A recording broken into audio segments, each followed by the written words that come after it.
গরিব মানুষটাকে বাড়ি থেকেই তুলে দিয়েছে মামলা করে, আসলেই তারই জমি ছিল কিন্তু ক্ষমতা দিয়ে তাকে সরিয়ে দিয়েছে। এটা হলো বড় জুলুম।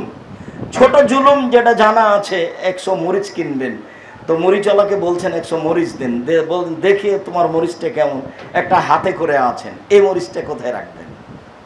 এখন তো দাড়ি পাল্লা হয়ে গেছে, এখন যদি আপনার পাল্লায় বা আপনার ব্যাগে রাখেন তাহলে আপনি সীমা লঙ্ঘনকারী, আপনিও একজন বাদী সীমা লঙ্ঘনকারী, এর জবাব আপনাকে দিতে হবে। হিসাব নিকাশ খুব কঠিন। আয়েশা রাদিয়াল্লাহু তাআলা আনহা বলেন, হিসাব নিকাশ নিলেই মানুষ জাহান্নামে যাবে, তো হিসাব আইয়াসিরা সহজ হিসাব কি? বলেন তো আল্লাহ নবী, সহজ হিসাব কি? তখন আল্লাহ রাসূল বলছেন, সহজ হিসাব হলো হিসাবের সামনে পেশ করা হলো, দেখেও দেখলেন না, আল্লাহ পার করে দিলেন, তাই হলো সহজ হিসাব। যখনই দেখা হবে তখন আর রক্ষা হবে না, তখন অক্ষরে অক্ষরে যাচাই বাছাই হবে। তাই রাসূল সাল্লাল্লাহু আলাইহি ওয়াসাল্লাম বলছেন, লা ইয়াজুলু কাদামা বানি আদম, আদম সন্তানের বিচারের মাঠে পা নড়াচড়া করতে দেওয়া হবে না।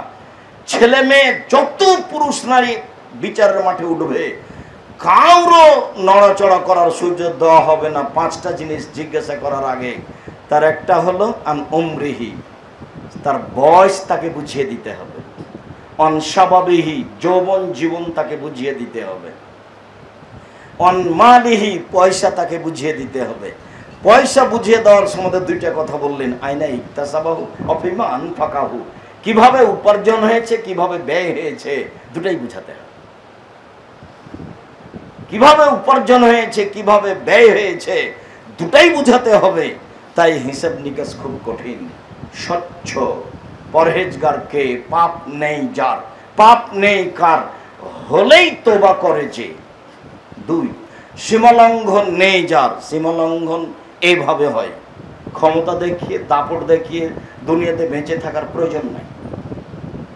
ক্ষমতা দেখিয়ে দাপট দেখিয়ে জমি জায়গা জাল করে মানুষকে হত্যা করে জেল জুলুম দিয়ে, জেল জুলুম করে মানুষের প্রতি অন্যায় অবিচার করে একদিন বেঁচে থেকে কোনো লাভ নেই। ফেরাউন ডুবে গেছে, যেহেতু ফেরাউন ডুবে গেছে ক্ষমতা দেখিয়ে, তাহলে আপনারা আমার একদিন সময় এরকম আসবে, সময় শেষ হয়ে যাবে। পরকালের নিরুপায় খুব কঠিন নিরুপায়। ইহকালের নিরুপায় দেখলে অবাক হতে হয়। কেন দেখেননি আপনি? কেউ যদি ইহকাল দুনিয়ার নিরুপায় দেখতে চান তাহলে দেখতে পারেন খুলনার অঘোষিত সম্রাট এরশাদ শিকদার, মেয়ের মাথায় একটু হাত বোলাতে চেয়েছিল, সময় হয়নি, ওই সুযোগ হয়নি, তার নাম নিরুপায়। কেউ যদি দাম্ভিক প্রেসিডেন্টকে দেখতে পায় দুনিয়াতে নিরুপায়, রাতে রাতে দেশ দখল করে নিয়েছে, পুরো আরব ভূখণ্ড রাতে রাতে দখল করতে পারতেন, তার নাম প্রেসিডেন্ট সাদ্দাম। এটা হলো পৃথিবীর নিরুপায়। বিচারের নিরুপায়ের থেকে কত গুণে জটিল তা বলা যাবে না।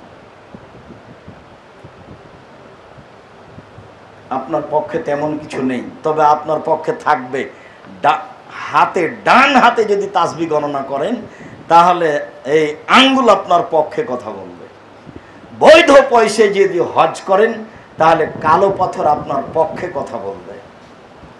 যদি কোরআন তেলাওয়াত করেন তাহলে কোরআন আপনার পক্ষে কথা বলবে। আল্লাহকে সন্তুষ্ট করার জন্য যদি সিয়াম পালন করেন তাহলে সিয়াম আপনার পক্ষে কথা বলবে। এই 4-5টা জিনিস বিচারের মাঠে আপনার পক্ষে কথা বলার জন্য দাঁড়াবে। আর যদি ছোট বাচ্চা ছেলে মেয়ে আগেই মারা যায়, বয়স কম তখন, তাহলে তারা আপনার পক্ষে জোরালোভাবে দাঁড়াবে। এছাড়া বিচারের মাঠে আপনার পক্ষে থাকার মতো কেউ থাকবে না। বিচারের মাঠ বড় জটিল, যার কারণে মরার আগেই, শ্বাস বন্ধ হওয়ার আগেই ক্ষমা চাওয়ার বিষয়টি স্পষ্ট করতে হবে। সম্মানিত মসজিদের মুসল্লি, রাসূল সাল্লাল্লাহু আলাইহি সাল্লাম যেভাবে বলেন তাতে মানুষের জীবনে একটা জরুরি কাজ হচ্ছে নিয়মিত ক্ষমা চাওয়া, রাত দিন আল্লাহর দরবারে ক্ষমা চাওয়া।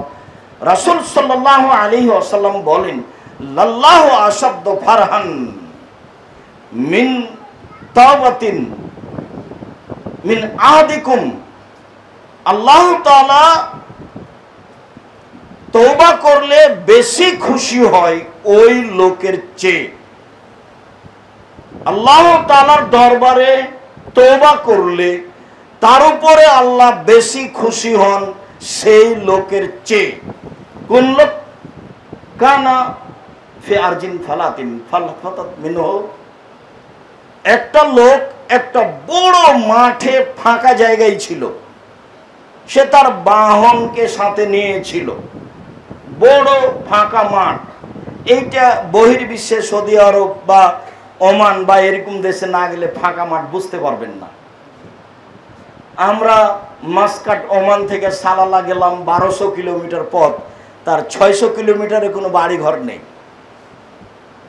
শুধু বালু আর ছোট ছোট পাথর, মরুভূমি।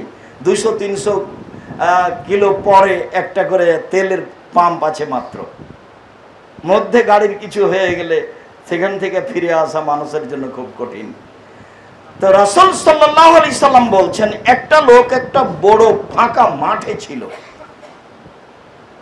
ফানফালাতাত মিনহু রাহিলাতুহু, হঠাৎ করে তার বাহনটা সেখান থেকে চলে গেছে।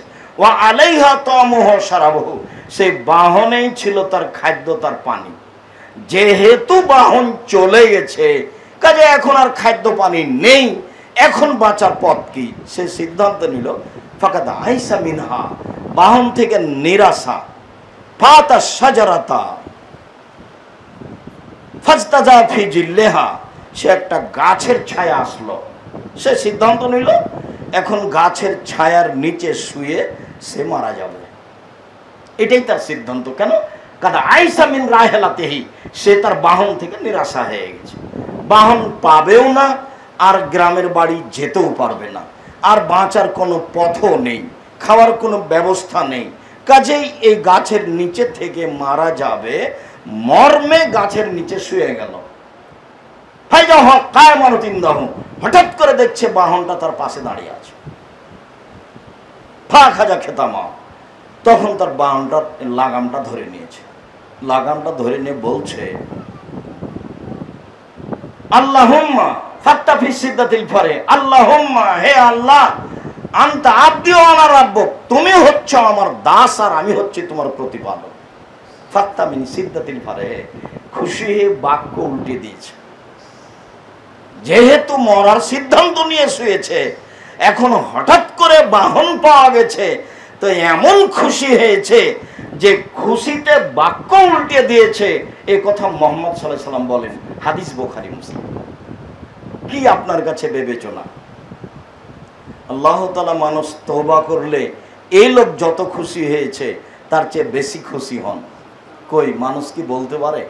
মানুষের স্বাভাবিক জীবনে নিয়ে আসতে হবে, চলাফেরায়, উঠা বসায়, খাওয়া, সব সময় একটা বাক্য নিয়ে আসার চেষ্টা করতে হবে, আস্তাগফিরুল্লাহ ওয়া আতুবু ইলাইহি, আস্তাগফিরুল্লাহ ওয়া আতুবু ইলাইহি। আল্লাহর নিকটে ক্ষমা ভিক্ষা চায়, তার নিকট ফিরে যেতে চায়। আস্তাগফিরুল্লাহ আল্লাযী লা ইলাহা ইল্লা হুয়াল হাইয়ুল কাইয়্যুম ওয়া আতুবু ইলাইহি।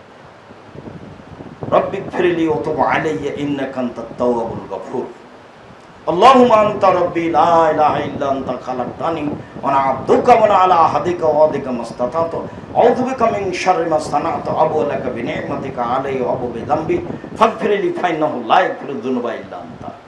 এই সব ক্ষমা চাওয়ার বাক্যগুলি নিয়মিত নিজের জীবনে চালু রাখতে হবে। সবচেয়ে ছোটটা যেটা রাসূল সাল্লাল্লাহু আলাইহি সাল্লাম বেশিরভাগ ব্যবহার করতেন, আস্তাগফিরুল্লাহ ওয়া আতুবু ইলাইহি। সবচেয়ে ছোট যেটা রব্বিগফিরলি ওয়া তুব আলাইয়া ইন্নাকা আনতাত তাওয়াবুল গফুর। সবচেয়ে ছোট আস্তাগফিরুল্লাহ আল্লাযী লা ইলাহা ইল্লা হুয়াল হাইয়ুল কাইয়্যুম ওয়া আতুবু ইলাইহি। এই বাক্যগুলি ব্যবহার করতে হবে যা রাসূল সাল্লাল্লাহু আলাইহি সাল্লাম নিয়মিত করতেন। সম্মানিত মসজিদের মুসল্লি, বিবেচনা করার জন্য অনুরোধ জানাচ্ছি। আল্লাহুম্মা সাল্লি আলাইহি, আল্লাহুম্মা বারিক আলাইহি।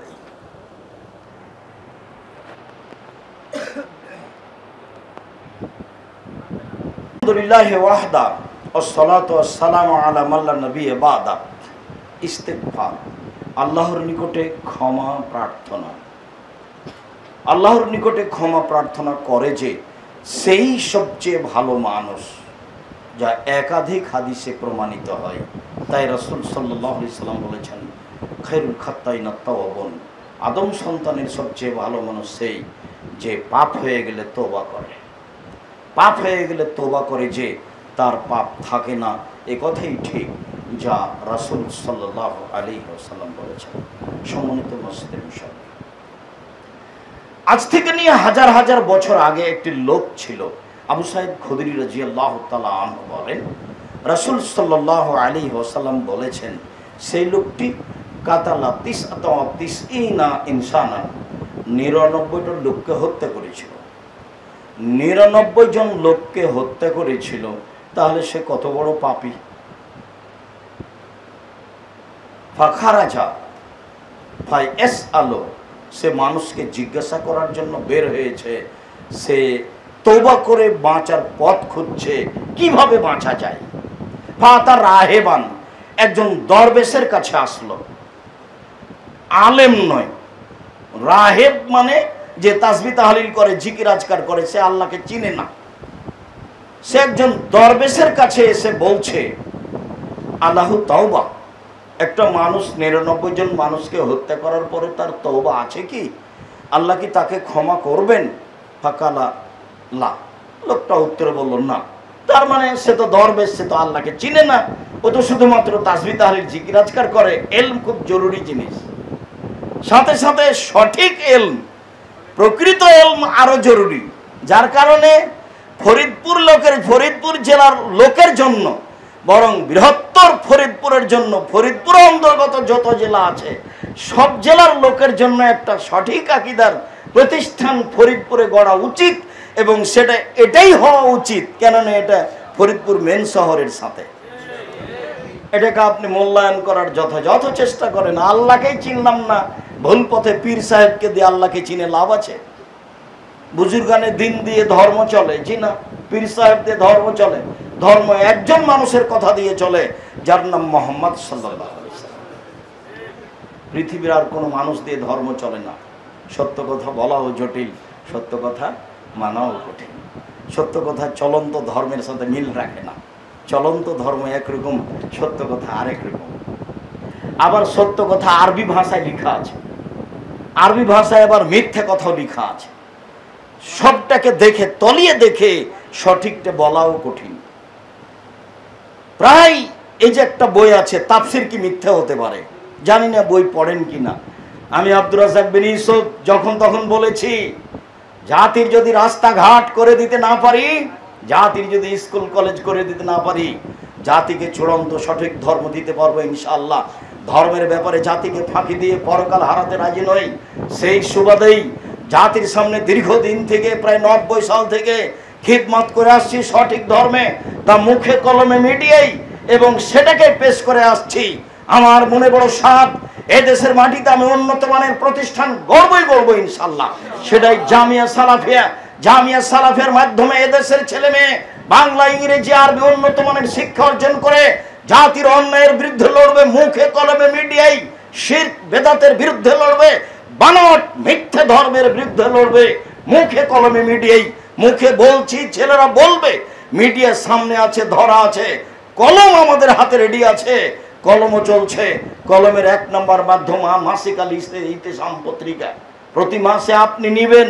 আপনি মনে করিয়েন না যে আমি 20-30 টাকা দিয়ে জামিয়া সালাফের কি উপকার করলাম, সেটা বিবেচনা আপনার পরে। আপনি পত্রিকা নিয়ে পড়বেন, 50টা প্রশ্নের উত্তর আছে, এটা আগে। জামিয়া সালাফের অধীনে যত বই পুস্তক আছে, সেটা যেটাই হোক, সেটা আমি সম্ভবপর মানুষ হিসাবে যথাযথভাবে তলিয়ে শিরক বেদাত মুক্ত করে, মিথ্যা কেসা কাহিনী মুক্ত করে বই পুস্তক বের করার চেষ্টা করেছি। আমাদের বই পুস্তকগুলিকে সেভাবে মূল্যায়ন করবেন, আমাদের মিডিয়াকে সেভাবে মূল্যায়ন করবেন, আমাদের মুখের বক্তব্যকে সেভাবে মূল্যায়ন করবেন। আপনি বিশ্বাস করুন, আমি আব্দুর রাজ্জাক বিন ইউসুফ, আমার এই দীর্ঘ 33 বছরে আমি একটা পদক্ষেপ, এক পা আমার নিজের স্বার্থে ফেলিনি। বিচারের মাঠে আমি জবাব দিতে প্রস্তুত ছিলাম। সম্মানিত দিনী ভাই বোন, আমি বলছিলাম আপনারা এই কথাগুলিকে যথাযথভাবে মূল্যায়ন করুন। লোকটি 99টা লোককে হত্যা করে একজন দরবেশের কাছে আসলো। দরবেশের জানা নাই, আল্লাহকে ও চিনে না, দরবেশ বলে বসলো 99টা লোককে হত্যা করে আবার বাঁচার পর তো ফাকাতালাহু, তাকে হত্যা করেছে। ফাজালা ইয়াসআলু, এরপরেও আবার জিজ্ঞাসা করছে বাঁচার পথ কি। ফাকালা রাজুলুন ইতে কারিয়াতান কাদা ওয়া কাদা, একটা লোক বলল অমুক গ্রামে যাও, অমুক গ্রামে লোক আছে, আলেম মানুষ, তুমি তাকে জিজ্ঞাসা করতে পারো। তাহলে সে বাঁচার পথ খুঁজছে। ফাদরাকাহুল মউত, এখন তার সময় শেষ, মরণ চলে এসেছে। ফানা সাদরাহু ইলাইহা, যখন মাটিতে পড়ে যায় তখন তার বুকটাকে গ্রামের দিকে ঠেলে দিয়েছে। ঠেলে দিয়ে আল্লাহকে দেখাচ্ছে, আমার সময় হলো না সেটা ভিন্ন কথা, তবে আমি তোমাকে খুঁজছিলাম ক্ষমার আশায়। আসলে এটা আমার লক্ষ্য উদ্দেশ্য, আমার বুকটা গ্রামের দিকে ঠেলে দিয়ে তোমাকে জানালাম যে আমি ক্ষমা চাচ্ছি। ফাক্তা সামাত ফিহে মালাইকাতুর রাহমা মালাইকাতুল আযাব। এখন এই লাশ নিয়ে যাওয়ার ব্যাপারে, আত্মা নিয়ে যাওয়ার ব্যাপারে জাহান্নামের ফেরেশতা এবং জান্নাতের ফেরেশতা হইচই শুরু করেছে। তো আল্লাহ তাআলা বলছেন থামো। ফাওয়াল্লাহু ইলা হাজিল কারিয়া, আল্লাহ যে গ্রাম থেকে যাচ্ছিল সেই গ্রামকে বললেন যে তাকাররাবি, তুমি একটু কাছে আসো। আর যে গ্রাম থেকে যাচ্ছিল সেই গ্রামকে বললো তাবাদি, তুমি একটু পিছে হটে যাও। আর যে গ্রামের দিকে যাচ্ছিল সেই গ্রামকে ওহি করে বলল যে তাকাররাবি, তুমি একটু কাছে আসো, আগে আসো। তারপরে ফেরেশতাকে বললেন কি সুমা বাইনাহুমা, এই দুটা মেপে দেখো কত দূর আছে আর কত দূর বাকি আছে। মেপে দেখা গেল কাদ যাহাবা ইলাইহি বিশিবর, অর্ধ হাত আগিয়ে গেছে। ফাগফির আল্লাহু, তাকে মাফ করা হলো। আপনি এটা কি মনে করছেন? হাদিস তো বুখারী মুসলিম। আসলে মরার সময়তে বুকটা ওইদিকে ঠেলে দিয়ে আল্লাহকে দেখিয়ে যে আমি ক্ষমা চাচ্ছি, এইটুকু আল্লাহর কাছে পছন্দ হয়েছে, যার কারণে আল্লাহ তাআলা এটা করছেন। আল্লাহ তো জানছেন বাস্তব ঘটনা কি, এমনি তো মাফ করে দিতে পারেন, কিন্তু আমাকে আর আপনাকে দেখানোর জন্য, কিয়ামত পর্যন্ত এই দৃষ্টান্ত মানুষের কাছে রেখে দেওয়ার জন্য আল্লাহ বলছেন দেখো জড়বস্তু আমার কথা মানে। আমি গ্রামকে বললাম সরে যাও, আমি গ্রামকে বললাম আগিয়ে আসো, আবার ফেরেশতাকে বললাম মেপে দেখো। সব রহস্য আল্লাহর জানা আছে। মেপে দেখা গেল গ্রামের দিকে অর্ধ হাত আগিয়ে গেছে, ক্ষমা হয়ে গেল। মানুষকে আল্লাহ দেখালেন, রাসূল সাল্লাল্লাহু আলাইহি ওয়াসাল্লাম এই ঘটনা পেশ করে দেখালেন, দেখো মানুষ পাপ হয়ে গেছে, নিরাশার কিছু নয়, তুমি আল্লাহর কাছে ক্ষমা ভিক্ষে চাও, আল্লাহ ক্ষমা করার জন্য প্রতীক্ষমান রয়েছে। সম্মানিত মসজিদের মুসল্লি, দিনী ভাই বোন, আসলে জড়বস্তু আল্লাহকে মানে, আদম সন্তানই মানে না। জড়বস্তু আল্লাহর কথা মানে, আল্লাহর সিদ্ধান্ত গ্রহণ করে, কিন্তু আদম সন্তানই গ্রহণ করা প্রয়োজন মনে করে না। জড়বস্তু যে আল্লাহর কথা মানে, এই যে দেখেন গ্রামকে আল্লাহ বলছেন পিছে হটো, গ্রাম একটা জড়বস্তু, পিছে হটে গেল। গ্রামকে বললেন আল্লাহ যে একটু আগিয়ে আসো, একটু আগিয়ে আসলো। দেখেন জড়বস্তু আল্লাহর কথা মানে। যখন ইব্রাহিমকে আগুনে ফেলে দেওয়া হলো, আল্লাহ বললেন ইয়া নার কুনি বারদাম ওয়া সালামা, আগুন তুমি শীতল হয়ে যাও। আগুন ঠান্ডা হয়ে গেল, শীতল, যাতে ইব্রাহিমের কোনো সমস্যা না হয়। দেখেন জড়বস্তু আল্লাহর কথা মানে, আদেশ মাত্র। এরকম ঘটনা আরেকটা আছে যে একটা পাপী মানুষ তার ছেলেদেরকে বলেছিল যে আল্লাহ যদি আমাকে ধরতে পারেন এত শাস্তি দিবেন, পৃথিবীর কোনো মানুষকে আল্লাহ এত শাস্তি দেননি। অতএব ছেলেরা তোমরা শোনো, আমি যখন মারা যাব তখন আগুন দিয়ে জ্বালিয়ে ছাইগুলি পিষে কিছু মাটিতে ফেলে দিও, আর কিছু বাতাসে পানিতে ফেলে দিও, যাতে করে আল্লাহ ধরতে না পারে। ছেলেরা তাই করলো। তখন আল্লাহ মাটিকে বললেন ছাইগুলি জমা করে দাও, আল্লাহ বাতাসকে বললেন ছাইগুলি জমা করে দাও। মাটি ছাই জমা করে দিল, বাতাস ছাই জমা করলো। এই দেখেন জড়বস্তু আল্লাহর কথা মানে। জড়বস্তু সে একটা জড় পদার্থ, চলতে পারে না, হাঁটতে পারে না, কথা বলতে পারে না, কিন্তু আল্লাহর আদেশ পালন করছে কিভাবে। ইব্রাহিম আলাইহিস সালামের ছুরিতে ধার ছিল, এই কথাই ঠিক। ইব্রাহিম আলাইহিস সালামের ছুরির নিচে লোহা কিছু লাগানো হয়নি। তাল্লাহুলিল জাবিন, ছেলেকে উপর করে শুইয়ে দিয়েছেন। 90 বছরের বৃদ্ধ মানুষ, টকটকে ঝকঝকে 7-8 বছরের একটা সুন্দর ছেলে ফাঁকা জায়গায় মিনা মাঠে উপর করে শুইয়ে দিয়ে বারবার ছুরি চালাচ্ছেন। দর্শক মাত্র আল্লাহ, দেখছেন ফেরেশতা। 90 বছরের মানুষ বারবার ছেলের গলায় উপর দিক দিয়ে ছুরি চালাচ্ছে। এক পর্যায়ে আল্লাহ তাআলা বলছেন ইব্রাহিম কাদ সাদ্দাকতা রুয়া, ইব্রাহিম তোমার স্বপ্নকে বাস্তবায়ন করেছো, তোমার ছেলেকে কুরবানি করতে হবে, এই ঠেকা আমার বাঁধেনি।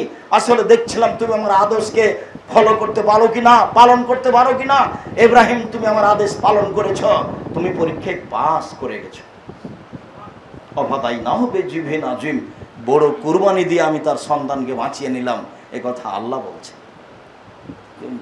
জবাই হচ্ছে না কেন? আল্লাহ বলেছেন ছুরিকে কাজ করে না, কাজ করছে না। ইব্রাহিম আলাইহিস সালাম মরা পর্যন্ত যদি ছুরি চালান আর কাজ হবে না, উপর থেকে অর্ডার হয়ে গেছে যে কাজ করা হবে না। তার নাম জড়বস্তু কথা শুনে আদম সন্তান শুনতে চায় না, বুঝতে চায় না। সম্মানিত মসজিদের মুসল্লি, আল্লাহ তাআলা আদম সন্তান ক্ষমা চাইলে প্রতীক্ষমান থাকেন। আবু হুরায়রা রাদিয়াল্লাহু তাআলা আনহু বলেন, রাসূল সাল্লাল্লাহু আলাইহি সাল্লাম বলেছেন, ইয়ানজুলু রাব্বুনা তাআলা ইলা সামাই দুনিয়া হিনা ইয়াবকা সুলসুল লাইলিল আখিরা। রাতের 3 ভাগের 2 ভাগ যখন পার হয়ে যায়, 1 ভাগ বাকি থাকে, আল্লাহ তাআলা সপ্তম আকাশ থেকে প্রথম আকাশে নেমে আসেন। নেমে এসে বলেন, মায়াদুনি ফাস্তাজিব লাহু, কে আমাকে ডাকে আমি তার ডাকে সাড়া দিব। মায়াসলুনি ফাউতিয়াহু, কে আমার কাছে কিছু চাই, যে যা চায় তাকে আমি তাই দিয়ে দিব। মায়াস্তাগফিরুনি ফাগফির লাহু, কে আমার কাছে ক্ষমা ভিক্ষে চাই, আমি তাকে ক্ষমা করে দিব। রাতের 3 ভাগের 2 ভাগ পার হওয়ার পরে আল্লাহকে কিছু বলতে চাইলে প্রায় 10টায় ঘুমাতে হবে। আর বাড়িতে একবারে মার্শাল্লাহ কারফিউ জারি থাকবে। 10টার পরে পড়া ব্যতীত কেউ কথা বলতে পাবে না, কেউ কোনো জায়গাতে দোকানপাট আড্ডা পিটতে পাবে না। মানুষের জীবনে জরুরি 4টা কাজ। তার 1 নাম্বার জরুরি কাজ হলো 5 ওয়াক্ত সালাত। মানুষের জীবনে এর চেয়ে জরুরি কোনো কাজ নেই। মানুষের জীবনের 2য় জরুরি কাজ হালাল রুজি। মানুষের জীবনের 3য় জরুরি কাজ কোরআন তেলাওয়াত করা। মানুষের জীবনের 4র্থ জরুরি কাজ আড্ডা না পিটা। 2 জন যেখানে আছে বসে সেখানে না বসা। আপনার অজান্তে কখন কোন কথা বলেছেন এক কথা দিয়ে বিচার করলে সারা জীবনের তাহাজ্জুদ শেষ। ওই জবাব তো দিতে পারবেন না। কেউ তো বলছিল লোকটা খারাপ, আপনি বললেন হ্যাঁ ঠিকই বলেছেন, লোকটা আসলেই খারাপ। জবাব দিবেন কি দিয়ে? এ তো আর আল্লাহর হাতের পাপ নয়। আল্লাহ তো ইচ্ছা করলে ক্ষমা করবেন না, করবেন না, এই কথা তিনি ঘোষণা করে দিয়েছেন। যিনি হারমাতু যুলমা আলাইয়া, আমি নিজের প্রতি জুলুম অত্যাচার হারাম করেছি। মানুষ যদি মানুষের সাথে জড়িত পাপ করে আমি সেটা ক্ষমা করব না। যেখানে অন্যায় হয়েছে ক্ষমা সেখানে আছে। শহীদ হয়ে গেলেও ঋণের পাপ ক্ষমা হবে না। কখনো ভাববেন না ঋণ নিয়ে গাড়ি বাড়ি করবেন, এ কথা ভুল। ঋণ নেওয়াই জায়েজ নয়। নিরুপায় হয়ে ছেলে মেয়ের আহার জোগানোর জন্য ঋণ নেওয়া যায়, গাড়ি বাড়ির জন্য নয়। রাসূল সাল্লাল্লাহু আলাইহি সাল্লাম সালাম ফেরার পূর্বে নিয়মিত বলতেন, আউযুবিকা মিনাল মাকসাব ওয়াল মাগরাম, হে আমার প্রতিপালক, তোমার কাছে বাঁচতে চাই বড় পাপ হতে, তোমার কাছে বাঁচতে চাই ঋণ কর্য হতে, তোমার কাছে বাঁচতে চাই বড় পাপ হতে, তোমার কাছে বাঁচতে চাই ঋণ কর্য হতে, তোমার কাছে বাঁচতে চাই বড় পাপ হতে, তোমার কাছে বাঁচতে চাই ঋণ কর্য হতে। সালাম ফেরার পূর্বে রাসূল সাল্লাল্লাহু আলাইহি সাল্লাম নিয়মিত এই দোয়া পড়তেন। সরকার আপনাকে ঋণ দিল, খুশি, আপনি নিয়ে চলে আসলেন, বউ নিয়ে ছেলে মেনে খুশিতে বিল্ডিং বাড়িতে থাকছেন, বুঝতে পেরেছেন ঠেলাটা কেমন? আপনার জানাজাই হবে না। আরে ক্ষমা পরে, জানাজাই নেই। জানাজা পড়িয়েছে সে তো ক্রয় করা মৌলবি পড়িয়েছে, আমি জানতাম, আমি তো পড়াবো না। বিশ্বাস করেন আমি আব্দুর রাজ্জাক বিন ইউসুফ কোনো দিন আমার এই জীবনে কোনো সেক্রেটারি, কোনো সভাপতি, কোনো ব্যক্তি, কোনো মানুষ আমাকে বলে কোনো কাজ করে নিয়েছে এমন ইতিহাস ঘটেনি আমার জীবনে। আমি কোনোদিন আমার জীবনে কোনোদিন কোনো মানুষের কাছে পয়সা চাইনি। পয়সা আমি দিব, তার কাছে পয়সা নিয়ে চলবো, এরকম পরিবেশ আল্লাহ আমার জীবনে ঘটায়নি, আলহামদুলিল্লাহ। কাজেই তার কাছে নত হয়ে কথা বলতে হবে এরকম জীবনে কোনোদিন গতি আমার ভিতরে আসেনি, ওরকম আল্লাহ পরিবেশই ঘটায়নি। সম্মানিত দিনী ভাই বোন, বলছিলাম ঋণগ্রস্ত হয়ে পৃথিবী থেকে যাবেন না, ক্ষমা চেয়ে ক্ষমা হবে না। রাসূল সাল্লাল্লাহু আলাইহি সাল্লাম যেভাবে বললেন তাতে ক্ষমার গতি এই, সাইয়্যিদুল ইস্তিগফার, ক্ষমা চাওয়ার সর্দার। শাদ্দাদ ইবনে আউস রাদিয়াল্লাহু তাআলা আনহু বলেন, রাসূল সাল্লাল্লাহু আলাইহি সাল্লাম বলেছেন, যে ব্যক্তি বলবে সকালে বা বিকালে, যে ব্যক্তি বলবে সকালে ও বিকালে, আল্লাহুম্মা আনতা রাব্বি, হে আল্লাহ তুমি আমার প্রতিপালক, লা ইলাহা ইল্লা আনতা, তুমি ছাড়া কোনো মাবুদ নেই, খালাকতানি, তুমি আমাকে সৃষ্টি করেছো, ওয়া আনা আবদুকা, আমি তোমার দাস, ওয়া আনা আলা হাদিকা, আমি তোমার একটা ওয়াদার সাথে রয়েছি, ওয়াদিকা মাস্তাতাতু, সম্ভবপর তোমার ওয়াদাকে আমি বাস্তবায়ন করব, ওয়াউযু বিকা মিন শাররি মা সানাতু, আমি জীবনে যে অন্যায় করেছি তার ব্যাপারে তোমার কাছে আমি আশ্রয় চাচ্ছি। অবু আলাকা বিনিআমাতিকা আলাইয়া অবু বিযামবি ফাগফিরলি ফাইন্নাহু লা ইয়াগফিরু যুনুবা ইল্লা আনতা। আমি তোমার নিয়ামতের স্বীকৃতি দিচ্ছি, তুমি আমার প্রতি অনেক অনুগ্রহ করেছ, আমি পাপ করেছি তার স্বীকৃতি আমি নিজে দিচ্ছি, তুমি আমাকে ক্ষমা করো, তুমি ছাড়া কেউ ক্ষমা করতে পারে না। সম্মানিত মসজিদের মুসল্লি, পাপের স্বীকৃতি আগে দিতে হবে, ক্ষমা পরে। এ দেখেন বলছি আপনার কাছে,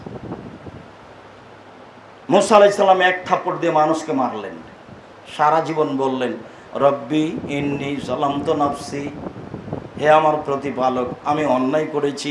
দেখেন স্বীকৃতি দিচ্ছেন আগে, রব্বি ইন্নী যালামতু নাফসি ফাগফিরলি, হে আমার প্রতিপালক আমি পাপ করেছি, তুমি আমাকে ক্ষমা কর। স্বীকৃতি আগে, পাপ যে আপনি করেছেন এই স্বীকৃতি আগে দিতে হবে। আয়েশা রাদিয়াল্লাহু তাআলা আনহা বলেন, রাসূল সাল্লাল্লাহু আলাইহি ওয়াসাল্লাম বলেছেন, ইন্নাল আবদা ইজা তারাফা ওয়া তাবা তাবাল্লাহু আলাইহি, কোন পুরুষ নারী যদি তার পাপের স্বীকৃতি দেয়, স্বীকৃতি দেওয়ার পরে যদি তওবা করে, তাহলে আল্লাহ তার তওবা কবুল করবেন। দেখেন আদম আলাইহিস সালাম এবং হাওয়া স্বামী স্ত্রী পাপের স্বীকৃতি দিচ্ছেন, রব্বানা যালামনা আনফুসানা ওয়া ইল্লাম তাগফির লানা ওয়া তারহামনা লানাকুনান্না মিনাল খাসিরিন, ক্ষমা চাননি। আদম আলাইহিস সালাম এবং হাওয়া বলছেন, হে আমাদের প্রতিপালক আমরা নিজেরা দুইজন অপরাধী, রব্বানা যালামনা আনফুসানা, আমরা আমাদের প্রতি অন্যায় করেছি, তুমি যদি দয়া না করো, তুমি যদি ক্ষমা না করো, তুমি যদি দয়া না করো, তুমি যদি ক্ষমা না করো, তাহলে আমরা অপরাধীদের অন্তর্ভুক্ত হব। কি বুঝলেন এতে? মানে দুইজন মিলেই পাপের স্বীকৃতি দিচ্ছেন আগে, তারপরে বলছেন তুমি যদি দয়া না করো, তুমি যদি ক্ষমা না করো। তার মানে এটা চাপ দিয়ে বলা, চাপ দিয়ে বলা, তুমি যদি দয়া না করো, তুমি যদি ক্ষমা না করো, তাহলে তো আমরা ক্ষতিগ্রস্তের মধ্যে হয়ে গেল, তুমি ক্ষমা করো। দেখেন ইউনূস আলাইহিস সালাম বলছেন ওখানে ক্ষমা চাওয়া নেই। ইউনূস আলাইহিস সালাম জনগণকে দাওয়াত দিতে গেলেন, জনগণ কথা শুনলো না, উনি বলছেন এই তোমাদের উপরে গজব নাযিল হবে, এ বলে উনি চলে গেলেন। চলে যাওয়াটা সিদ্ধান্ত আল্লাহর ছিল না। নৌকাতে উঠলেন, নৌকা তো আর নদী নয়, সাগর, তো নৌকা ভারী হয়ে গেছে, চলছে না, এখন কিছু লোক নামিয়ে দিতে হবে। উনি বলছেন আমি অপরাধী, আমাকে নামিয়ে দেন। না না না, আপনার মতো ভালো মানুষ, লটারি করা হলো, লটারিতে তার নামে আসলো, ইউনূস আলাইহিস সালামকে পানিতে নামিয়ে দেওয়া হলো, মাছে খেয়ে নিল। এখন ইউনূস আলাইহিস সালাম তিনটে অন্ধকারের মধ্যে থেকে বলছে, এক ঘটনা রাতে ছিল, দুই মাছের পেটে ছিলেন, তিন সাগরের নিচে ছিলেন, তিন অন্ধকার থেকে বলছেন লা ইলাহা ইল্লা আনতা সুবহানাকা ইন্নী কুনতু মিনাজ জালিমিন, তুমি ছাড়া কোনো মাবুদ নেই, আমি অপরাধীদের একজন, আমি তোমার পবিত্রতা বর্ণনা করি। লা ইলাহা ইল্লা আনতা সুবহানাকা ইন্নী কুনতু মিনাজ জালিমিন, তুমি ছাড়া কোনো মাবুদ নাই, তোমার পবিত্রতা বর্ণনা করি, আমি অপরাধী। ক্ষমা চাচ্ছেন কোথায়? স্বীকৃতি দিলেন আমি অপরাধী। এখন আল্লাহ তাআলা সপ্তম আকাশ থেকে বলছেন, ইউনূস তুমি যদি এই কথা না বলতে, কোরআন মাজিদে এসেছে, আমি তোমাকে কিয়ামত পর্যন্ত পানির মধ্যে মাছের পেটে রেখে দিতাম। তার ক্ষমতা ওখানে রাখতে পারতেন, রেখে দিতেন। এরপরে বলছেন আল্লাহ, পৃথিবীর যে কোনো পুরুষ, পৃথিবীর যে কোনো নারী, যে কোনো বিপদে যদি আমাকে ডাকে, এইটা বলে আমি তাকে উদ্ধার করব। যে কোনো বিপদে, যে কোনো সমস্যায়, বড় হোক ছোট হোক, যে কোনো সমস্যায় যদি আমাকে বলে, তাহলে আমি তার ডাকে সাড়া দিব। সম্মানিত মসজিদের মুসল্লি, রাসূল সাল্লাল্লাহু আলাইহি সাল্লামের পদ্ধতির ডাকা, তাই তো রাসূল সাল্লাল্লাহু আলাইহি সাল্লাম বলছেন দাওয়াতু বিজুনি দাওয়াতু বিজিন্নুনি এজা দা রাব্বাহু, মাছ আল্লাহর ডাক, মাছ আল্লাহর দোয়া। যখন মাছওয়ালা মাছের পেট থেকে আল্লাহকে বলেছিলেন, এই দোয়াটা পড়েছিলেন, রাসূল সাল্লাল্লাহু আলাইহি সাল্লাম বলছেন আল্লাহ তার কথা গ্রহণ করলেন এবং বললেন যে কোনো পুরুষ নারী এইটা বলে ডাকবে, আমি তাকে বিপদ থেকে উদ্ধার করব। তবে এই কথার অর্থ এই নয় যে আমাদের ফরিদপুরের ওই কি দোয়া ইউনূস 1 লক্ষ বার, 1 লক্ষ বার দোয়া ইউনূস পড়লে ভালো হয়ে যাবে, এটা ডাহা মিথ্যা কথা। 1 লক্ষ বার দোয়া ইউনূস কেউ মিলাতে পারবে না, এটা মানুষের কাজ নয়। কিভাবে 1 লক্ষ বারও দোয়া ইউনূস পড়বে? তার সিরিয়াল টিকতে পারে কি করে? ধর্মের নামে একবারে ডাহা মিথ্যা কথা। এটা একটা আস্ত প্রতারণা। দোয়া ইউনূস আপনি আপনার মতো বলেন, বিপদে পড়েছেন আপনি আপনার মতো বলবেন, আপনার বিপদ যেমন বলবেন আপনি তেমন, সকাল সন্ধ্যা বলবেন, রাতে বলবেন, রাতের অন্ধকারে বলবেন। রাসূল সাল্লাল্লাহু আলাইহি সাল্লাম বলছেন, যাকারাল্লাহ খালিয়ান ফাবাজা দাইনাহু, রাতে মানুষ আল্লাহকে ডাকলো, তার দুই চোখের পানি ঝরঝর করে ঝরলো। আপনি বললেন লা ইলাহা ইল্লা আনতা সুবহানাকা ইন্নী কুনতু মিনাজ জালিমিন। আপনার বিপদ আপনি বুঝেন, আপনি হাত তুলে বলবেন, আল্লাহ খুশি হবেন। সম্মানিত মসজিদের মুসল্লি, বিভিন্ন সময়ে আমি আপনাকে হাতের বিষয়টি এইভাবে দেখিয়েছি। আল মাসআলা, যখন স্বাভাবিক চাওয়া হবে তখন হাতটা কাঁধ সামনাসামনি হবে, হাত মেলাতে হবে এমন কোনো বর্ণনা বোঝা যায় না। হাত ফাঁকা থাকবে এমন কোনো বর্ণনা বোঝা যায় না। হাত উঠানোর কথা বোঝা যায়। সালমান ফারসি রাদিয়াল্লাহু তাআলা আনহু বলেন, রাসূল সাল্লাল্লাহু আলাইহি সাল্লাম বলেছেন, ইন্নাল্লাহা হাইয়ুন কারীমুন, আল্লাহ বড় লজ্জাশীল, আল্লাহ বড় দয়াশীল। আরা বলল লজ্জাশীল। এজা রাফা ইয়াদাইহি ইলাইহি আয়রুদ্দুহু সিফরান, যখন তার দরবারে কোনো মানুষ হাত উঠায় তখন তার খালি হাতটা ফিরিয়ে দিতে লজ্জা পায়। আল্লাহ নিজেই লজ্জাশীল, তো তার খালি হাতটা কেমনে ফিরাবে? আল্লাহ ফিরিয়ে দিতে লজ্জা পায়। এ কথার অর্থ এই নয় যে 5 ওয়াক্ত সালাতের পরে হাত তুলে দোয়া করতে হবে, এটা বিদআত। এ কথার অর্থ এই নয় যে ঈদের মাঠে সবাই মিলে হাত তুলে দোয়া করতে হবে, এটাও বিদআত। এ কথার অর্থ এই নয় যে সবাই মিলে কবর জিয়ারত করতে গিয়ে হাত তুলে দোয়া করতে হবে, এটাও বিদআত। এ কথার অর্থ এই নয় যে কোন জালসা সমিতি মাঠ যখন শেষ করা হলো বিভাগ কিছু, তখন সবাই মিলে হাত তুলে দোয়া করতে হবে। হাত তুলে দোয়া করার পরিবেশ হলো শুধুমাত্র পানি চাওয়া। জুমার খুতবা চলাকালীন এইভাবে, আর মাঠে গেলে উল্টাভাবে। এটাই রাসূল সাল্লাল্লাহু আলাইহি ওয়াসাল্লামের সুন্নাত। আপনি হাত তুলে দোয়া করবেন, আপনার ব্যক্তিগত ব্যাপার, রাতে করবেন, দিনে করবেন। দোয়া কবুলের সময় সবচেয়ে গুরুত্বপূর্ণ সময়, একাধিক হাদিসে বোঝা যায় আজানের পরে। রাসূল সাল্লাল্লাহু আলাইহি ওয়াসাল্লাম বলছেন, এই যে নুদি আলিস সালাহ ফতিহাত আবু সামা, যখন আকাশের দরজা খুলে আজান দেওয়া হয়, আকাশের সব দরজা খুলে দেওয়া হয়, এখন যা বলবে সেটাই মেনে নেওয়া হবে।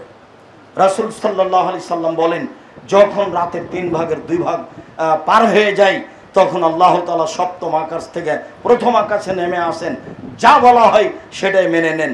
রাসূল সাল্লাল্লাহু আলাইহি সাল্লাম বলছেন, যখন রাত 12টা হয়ে যায়, 12টা পার হলেই তুফতাহু আবু সামায়ে, আকাশের সব দরজা খুলে দেওয়া হয়, মানুষ যে যা বলে সেটাই গ্রহণ করে নেওয়া হয়।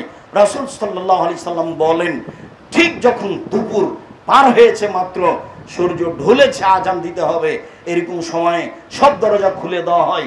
ওই সময়তে যে যা চাই তাকেই তা দেওয়া হয়।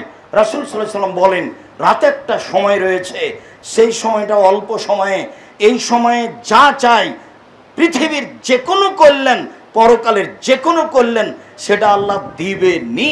সেটা পাওয়ার ব্যাপারে রাসূল সাল্লাল্লাহু আলাইহি সাল্লাম বলছেন, রাতে তাহলে ওযু করে শুইতে হবে। রাতে যখন ঘুমাবেন তখন ওযু করে ডান কাতে শুইবেন। যখন ঘুম ভাঙবে রাত 2টায় 3টায় 1টায় যখনই হোক, উঠে আপনি 2 রাকাত সালাত আদায় করে হাত তুলে বলবেন, তখন আপনার এই কথাটা ফেরত হবে না যদি সময়টা ওই সময় হয়। জুমার দিনে আসরের পরে দোয়া ফেরত দেওয়া হয় না। জুমার দিনের অনেক কথার পরে শেষ কথা হচ্ছে আসরের পরে সন্ধ্যা পর্যন্ত দোয়া কবুল হয়। আপনি আপনার মতো করবেন। সম্মানিত মসজিদের মুসল্লি, আরেকটি পদ্ধতি হচ্ছে হাত বেশি করে উঠানো, তার নাম হচ্ছে ইবতিহাল, মানে বিষয়টি আমাকে এখনই দিতে হবে। আপনি সম্ভবপর হাতটা এইভাবে উঠাবেন যাতে করে বকলের শুভ্রতা দেখা যায়, এটাই হাদিসে এসেছে। আপনি এভাবে হাত উঠিয়ে প্রথমে আল্লাহর প্রশংসা করবেন, সেটা হলো ইসমে আজম। আর মুখস্থ না থাকলে আলহামদুলিল্লাহি রাব্বিল আলামিন আর রহমানির রহিম মালিকি ইয়াউমিদ্দিন, এটুকু মুখস্থ না থাকলে দোয়া ইউনুস, লা ইলাহা ইল্লা আনতা সুবহানাকা ইন্নী কুনতু মিনাজ জালিমিন। তারপরে আপনি দরুদ পড়বেন। দরুদ না পড়লে উপরে আপনার দোয়া প্রার্থনা যাবে না। দরুদ বলতে দরুদে ইব্রাহিম, দরুদ বলতে হুজুরদের বানানো দরুদ নয়, যেটা আমরা সাধারণত আমাদের আলেম ওলামার মুখ থেকে শুনে থাকি। দরুদে ইব্রাহিম ছাড়া আর কোনো দরুদ গ্রহণীয় নয়। এছাড়া মুহাম্মদ সাল্লাল্লাহু আলাইহি ওয়াসাল্লামের নাম আসলে সাহাবীগণ বলতেন সাল্লাল্লাহু আলাইহি ওয়াসাল্লাম। এই দরুদ, তাছাড়া বানানো যেগুলো দরুদ আমাদের কাছে আছে, সেগুলো বললে আল্লাহ অসন্তুষ্ট হবেন, কেননা সেগুলি আল্লাহ রাসূলের মুখের নয়। দরুদ পড়ার পরে আপনি নিজের বিষয়টি বলবেন, যে ভাষাটি বলেন সেটা আল্লাহ বুঝবেন। আপনার বিষয় আপনার মতো আপনি বলবেন। সম্মানিত মসজিদের মুসল্লি, আপনি আল্লাহর দরবারে প্রার্থনা করুন, ক্ষমা চান, আল্লাহ তাআলা ক্ষমার জন্য প্রস্তুত রয়েছেন। সম্মানিত মসজিদের মুসল্লি, আজকের বিষয়ে আল্লাহর নিকটে ক্ষমা প্রার্থনা। ক্ষমা প্রার্থনার আলোচনায় আমরা প্রারম্ভের আলোচনায় পেশ করেছি আল্লাহকে জেনে আল্লাহর কাছে ক্ষমা চাইতে হবে, তাহলে আল্লাহ ক্ষমা করবেন। পরবর্তীতে আমরা জানতে পারছি পৃথিবীর বড় বড় মানুষ বড় পাপ করার পরেও আল্লাহ ক্ষমা করে দিয়েছেন ক্ষমা চাইলে। আর আমরা বুঝতে পারলাম যে আল্লাহ তাআলা মানুষকে ক্ষমা করার জন্য হাত প্রসারিত করেন, বিশেষভাবে রাতের 3 ভাগের 2 ভাগ পার হলে ক্ষমা করার জন্য তিনি প্রথম আকাশে নেমে আসেন। আরও বুঝতে পারলাম যে মানুষ যখন আল্লাহর কাছে ক্ষমা চায় তখন আল্লাহ ওই লোকের চেয়ে বেশি খুশি হন যে লোক বাহন পেয়ে বাক্য উল্টিয়ে বলছে, আল্লাহ তুমি আমার দাস আর আমি হচ্ছি তোমার প্রতিপালক। এই লোক তার বাহন পেয়ে যত খুশি হয়েছে, আল্লাহ তাআলা মানুষ যখন কেউ তওবা করে তার উপরে তার চেয়ে বেশি খুশি হন, এ কথা রাসূল সাল্লাল্লাহু আলাইহি ওয়াসাল্লাম বলেন। সাথে সাথে কিভাবে কোন বাক্যগুলি বলে ইস্তেগফার করতে হবে সেটা আমরা বুঝছিলাম। 1 নম্বর আস্তাগফিরুল্লাহ ওয়া আতুবু ইলাইহি।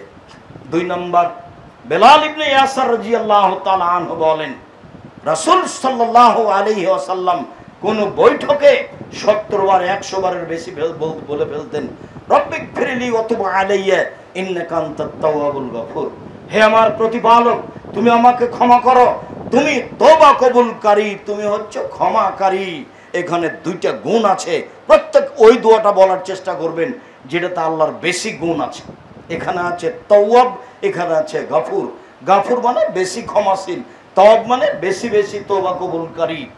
সাথে সাথে রাসূল সাল্লাল্লাহু আলাইহি সাল্লাম বলছেন মানকালা, যে ব্যক্তি বলবে আস্তাগফিরুল্লাহাল্লাযী লা ইলাহা ইল্লা হুয়াল হাইয়ুল কাইয়ুম বিলাইহি, আস্তাগফিরুল্লাহাল্লাযী, সে আল্লাহর কাছে ক্ষমা চাচ্ছে যে আল্লাহ ছাড়া কোনো মাবুদ নাই, তিনি হচ্ছেন চিরঞ্জীবী, তিনি হচ্ছে চিরস্থায়ী। তুমি চিরঞ্জীবী, তুমি চিরস্থায়ী, তোমার কাছে ক্ষমা ভিক্ষা চাচ্ছি, তোমার কাছে ফিরে যেতে চাই। তুমি তাওয়াব, তুমি গাফফার, তুমি হাই, তুমি করিম, তুমি চিরঞ্জীবী, তুমি চিরস্থায়ী। এইসব গুণ বললে তিনি বেশি খুশি হন, আপনার কথা শোনার জন্য তিনি খুব প্রস্তুত থাকেন। এসব গুণ দিয়ে বললেই তিনি খুশি হন, প্রশংসা দিয়ে বললেই খুশি হন।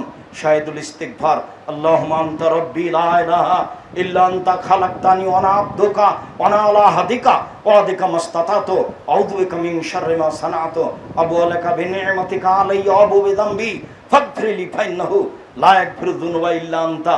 এইটা শাহিদুল ইস্তিগফার, ক্ষমা চাওয়ার সর্দার। এটা সকাল সন্ধ্যা বলবেন। সম্মানিত মসজিদের মুসল্লি, কি পদ্ধতিতে ক্ষমা চাইতে হবে, কি বলে ক্ষমা চাইতে হবে, কখন ক্ষমার কথাগুলি বেশি বলতে হবে তা আমরা স্পষ্ট বুঝছিলাম। তারপরের কথা আজকে এইখানে একটি প্রতিষ্ঠান উদ্বোধন হবে বলে আমরা অবগত হয়েছি। সবার কাছে আন্তরিকভাবে দোয়া কামনা করি, পুরুষ নারী সবাই আপনারা এই প্রতিষ্ঠানটির জন্য দোয়া করবেন, আল্লাহ যেন এই প্রতিষ্ঠানটা কবুল করেন। আপনারা সেই পর্যন্ত অপেক্ষা করবেন। তারপরের কথাটি হচ্ছে, যেটা আমার মনে বড় স্বাদ, আমি এদেশের মাটিতে উন্নত মানের প্রতিষ্ঠান গড়বই ইনশাল্লাহ, যে কোনো মূল্যে গড়বই ইনশাল্লাহ, যে কোনো মূল্যে। 2013 সালের 24শে আগস্ট রোজ মঙ্গলবার বলেছি, আমার হাতে টাকা নেই, একথাও সত্য, এখানে প্রতিষ্ঠান গড়বে, একথাও সত্য, গড়বই ইনশাল্লাহ। সেই প্রতিষ্ঠান 21 নম্বর সেক্টর পূর্বাচলের পাশে লাগা 51 বিঘা জমির উপরে অবস্থান করে। সেখানে একটি মসজিদ তৈরি হতে যাচ্ছে 200 শতক জমির উপরে, 33 শতকের বিঘায় 6 বিঘা জমির উপরে, যার পাইলিং কাজ চলছে। 3.5 কোটি টাকা পাইলিং খরচ। আমি এই কথা বলে আপনাকে বিপদে ফেলতে চাইনি, আমি এই কথা বলে আপনাকে বলতে চাইনি টাকা দিতে হবে। আমি এই কথা বলে বলতে চাচ্ছি পরের বাক্যটা, যেটা আপনার কাছে আসে। সাথে সাথে আপনি জানেন জামিয়া সালাফে প্রায় 5000 ছেলে মেয়ে পড়াশোনা করে, 300, 410